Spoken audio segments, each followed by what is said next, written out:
Yo creo que los riesgos todavía tienen que ver con ciertas fantasías alimentadas de, en lugar de la tecnología, que los discursos alimentan, de que la tecnología va a resolver los problemas de la educación. Creo que el problema son los discursos. En el capítulo anterior, analizamos algunos de los mitos populares sobre el uso y aplicación de la inteligencia artificial. A su vez, analizamos su veracidad y las aristas que estos podrían generar fuera de la ficción. Hoy, nos planteamos analizar la aplicabilidad de la inteligencia artificial en la educación universitaria uruguaya, observando algunas de las posibilidades y problemáticas que podría acarrear su uso en el sistema educativo. Lo que se plantea es que los nuevos programas que se han desarrollado van a permitir generar en los estudiantes algo que hasta ahora no habían logrado. Porque el problema no está en los docentes, porque para esta administración el problema son los docentes y porque no pueden contar con los docentes. Entonces parecería que los docentes son irrelevantes y lo que importa son los programas. Llámense programas curriculares o programas tecnológicos que vendrían a sustituir a esos docentes y que en el fondo es contra lo cual tememos los docentes, de volvernos irrelevantes. Entonces es ahí donde ancla el miedo, digamos, a la incorporación de las nuevas tecnologías. En el supuesto de que las políticas son construidas no tomando a los docentes como actores que son capaces de hacer uso de esa tecnología para producir, digamos, determinados tipos de aprendizaje, sino porque la promesa de la política educativa es sustituir a esos docentes porque esos docentes son el principal problema de la educación. En el caso de la educación universitaria uruguaya, la aplicación de la inteligencia artificial creo que tiene muchísimas ventajas, vinculadas sobre todo entre otras cosas, a la automatización de tareas. Eso, digamos, a nivel más institucional, administrativo, etcétera, etcétera, que es un problema que tenemos en nuestro sistema educativo. Además de todas las ventajas a nivel formativo, ¿no? Que requerirán de la replanificación de los planes de estudios, la aplicación de estas tecnologías complejas. A nivel universitario, yo creo que la inteligencia artificial va a generar un desafío en cómo vamos nosotros los docentes a formar a los estudiantes y evaluar a los estudiantes. Hoy en día, 2024, los cursos de programación en Facultad de Ingeniería de primer año están enfrentados a ese problema. ¿Y qué han hecho los docentes? Únete a tu enemigo. No es que no puedas con él, sino que resuelve un cierto conjunto de problemas que antes estaban para ser resueltos por el estudiante, que hoy en día una herramienta que se llama Copilot, como el copiloto que tiene uno al codificar, las resuelve de una forma muy buena y a veces con nuevas herramientas que no fueron el proceso usual de definir. Entonces hay que adaptarse a esa evaluación.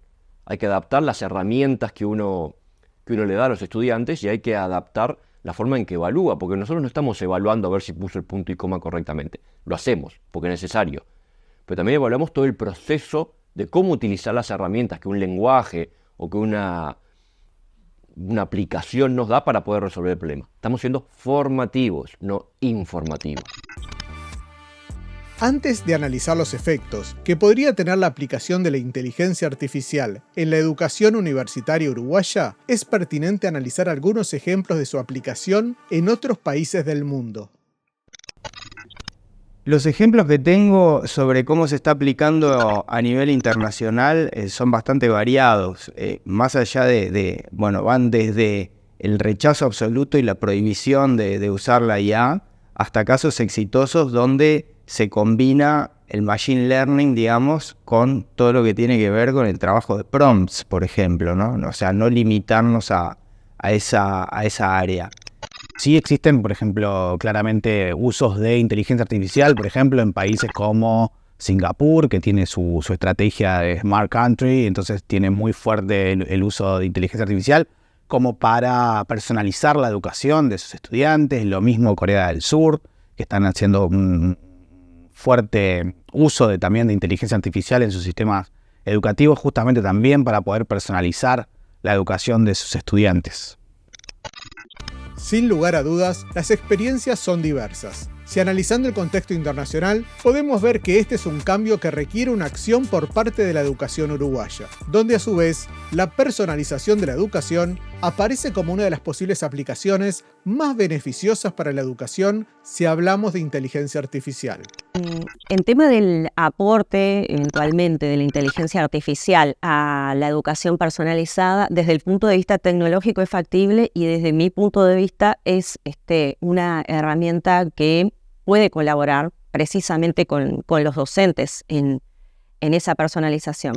Bueno, en cuanto a la personalización de la educación, Uruguay ya está transitando, es de las primeras implicancias que ha tenido la inteligencia artificial en el país. Existen plataformas como la que tiene disponible hoy Ceibal, que se llama Alex, que es una plataforma de matemática, que lo que hace es justamente personalizar y adaptar al estudiante los contenidos que el estudiante puede realizar. O sea, por ejemplo, vos como estudiante empezás a hacer ejercicios, la plataforma te va evaluando cómo es tu desempeño en ese ejercicio y te va generando ejercicios nuevos que están acordes a tu nivel. Y va aumentando el nivel en función de lo que vos vas aprendiendo. Es como la personalización que se puede lograr hoy en este tipo de plataformas, que sería interesante, bueno, ver qué se puede hacer en educación terciaria con esto. También se puede estudiar cómo trabajar con un tutor de inteligencia artificial, digamos, hoy por hoy. El último desarrollo, creo, de ChatGPT, por ejemplo, ya podés hablar con el chatbot. Entonces, imagínense un mundo donde vos podés estar todo el tiempo con un tutor 24 horas en tu casa y poder personalizar tu propia educación. Al igual que esto representa una posibilidad de mejora para las distintas carreras y profesionales en el ámbito universitario, también acarrea el riesgo de perder el factor humano detrás del proceso educativo. Pero la educación va a seguir siendo una actividad social y va a requerir de la relación entre humanos, en este caso relación entre estudiantes y entre docentes y estudiantes. Entonces, más que verse desplazado, lo que puede hacer es colaborar y mejorar en eso. El problema está en los discursos de las tecnologías educativas que tienen una promesa de que van a cambiar la realidad educativa. Y la realidad educativa puede cambiar con la tecnología, pero es un aspecto y no es el esencial. Desde mi punto de vista, sigue siendo una cuestión básicamente humana. Creer, digamos, de que el saber está ligado, digamos, ¿no?, a la producción de información a partir de grandes bases de datos y no a partir de la experiencia de los sujetos que, ¿no?, interactúan con ese conocimiento que es mucho más limitado, pero que produce algo distinto, ¿no? Puede conducir a sociedades, entonces, en cierta medida, que tienden a homogeneizarse. Me parece más interesante la idea de Sadin, quien nos habla de una singularidad ontológica. Esto es una transformación, una reconfiguración de la figura humana. Esos datos y esos procesamientos que estamos hablando de la inteligencia artificial ponen en un lugar diferente al humano. ¿Cuál va a ser su rol específico dentro de este nuevo entorno digital? Y aquí está, uno de los grandes ejes de discusión sobre la aplicación de estas tecnologías en la educación universitaria uruguaya, que toman como aspecto principal la influencia que puede tener la inteligencia artificial en las habilidades blandas, la creatividad o la propia opinión crítica de los estudiantes que la utilicen en su proceso creativo. ¿Cómo la inteligencia artificial puede ayudar específicamente el ChatGPT en la innovación? La inteligencia artificial lo que hace es trabajar sobre un repositorio y procesamiento de datos existente.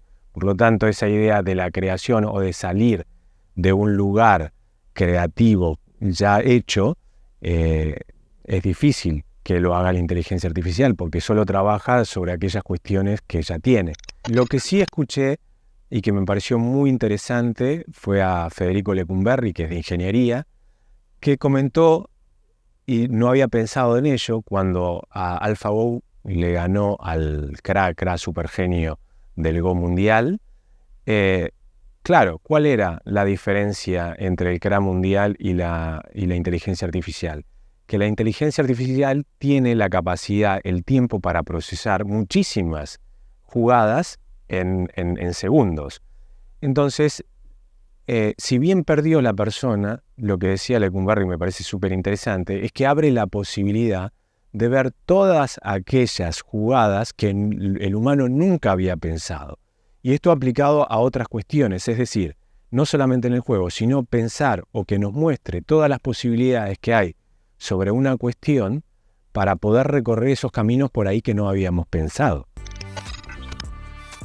Por tanto, si bien la inteligencia artificial de por sí no fomenta la creatividad, parece ser una herramienta de procesamiento que permite revelar caminos que antes no eran siquiera visibles para la mente humana. Sin embargo, para poder utilizarla de esta forma, no solo es necesario su libre acceso, sino también una conciencia crítica previa a su uso para discernir entre todas las variantes ofrecidas. Sí, toda tecnología, en mi opinión, tiene el potencial de democratizarse en tanto haya una intención, digamos, institucional o incluso a nivel social para hacerlo. Todas las tecnologías comienzan siendo costosas, ¿verdad? No hay acceso a ellas, pero luego, con los años, y si hay una intención, digamos, de penetración, eso cambia. Tenemos, por ejemplo, los celulares, ¿no? Hoy todo el mundo, digamos, tiene un smartphone en la mano, cuando hace quizás 10 años era algo impensable. Yo creo que lo mismo puede pasar con la inteligencia artificial. Y en esta alfabetización digital, donde el juicio crítico es clave para discernir entre toda la información que está al alcance de la mano, ¿dónde queda el rol humano?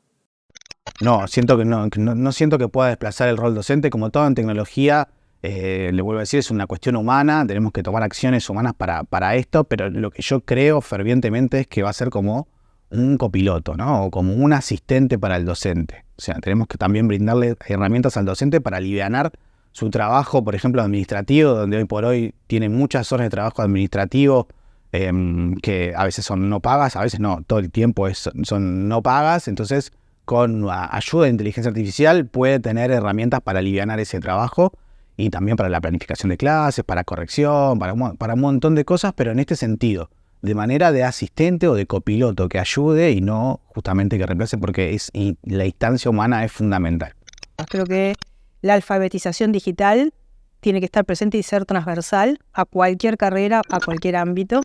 Eso ya permitiría poder poner sobre la mesa lo que es el pensamiento crítico, lo que es salir a buscar distintos autores, distintos pensamientos, contrastar esos pensamientos, que eso hoy por hoy sigue dependiendo, como así históricamente, del cuerpo docente, de la institución en la que estamos, desde la que estamos trabajando.